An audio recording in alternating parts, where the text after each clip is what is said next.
নদী পূর্বানের যে জমুতে এত পানি হয়, এত ঝড় হয়, এপার থেকে ওপার কোনো লোক যাইতে পারে না। বরাঙ্গার এপারে লোক বন্দী হয়ে থাকে। রাত 12টায় যদি কেউ অসুস্থ হয়ে পড়ে, এই ট্রলার ফেরি কিছুই থাকে না।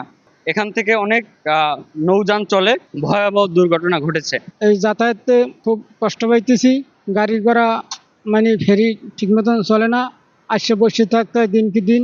মানে আমাদের খুবই কষ্টের মধ্যে আমরা দিন যাপন করতেছি। আমাদের দীর্ঘদিনের চাওয়া পানগুজি নদীতে ব্রিজ হওয়া অত্যন্ত জরুরি। জনগণের লাঘব হচ্ছে, আমরা পরবর্তী উপজেলা শরণখোলা মানুষ যাতায়াত করতে পারতেছে না, দুর্গ হয়।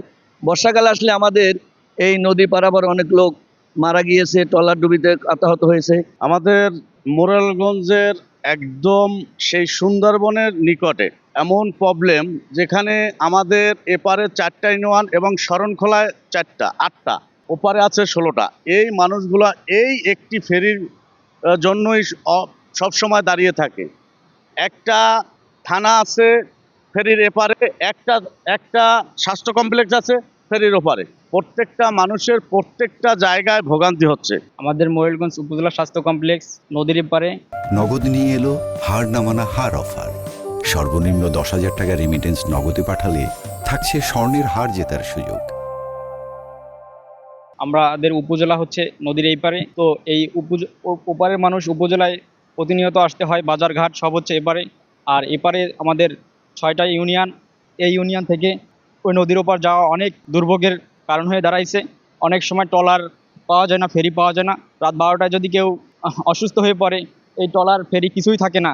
মোরেলগঞ্জ শরণখোলা উপজেলার দীর্ঘদিনের জনমানুষের চাওয়া এবং আকাঙ্ক্ষার একটি জায়গা, সেটা হচ্ছে আমাদের এই পানগুছি ব্রিজ।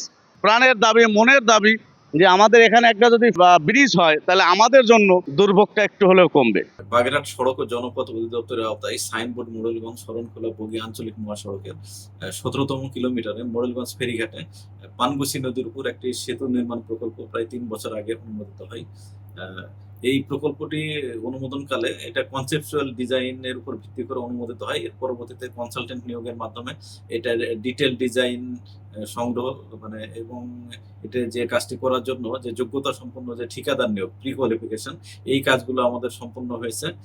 আমাদের প্রকল্পটির মেয়াদকাল 2026 সাল পর্যন্ত ছিল, কিন্তু যেহেতু কনসালটেন্ট নিয়োগ এবং আমাদের প্রি কোয়ালিফিকেশন এই কাজগুলোতে কিছু সময় অতিবাহিত হয়ে গেছে, সে কারণে আরো 3 বছর অতিরিক্ত সময় চাওয়া হয়েছে যাতে কাজটা বাস্তবায়ন করা যায়।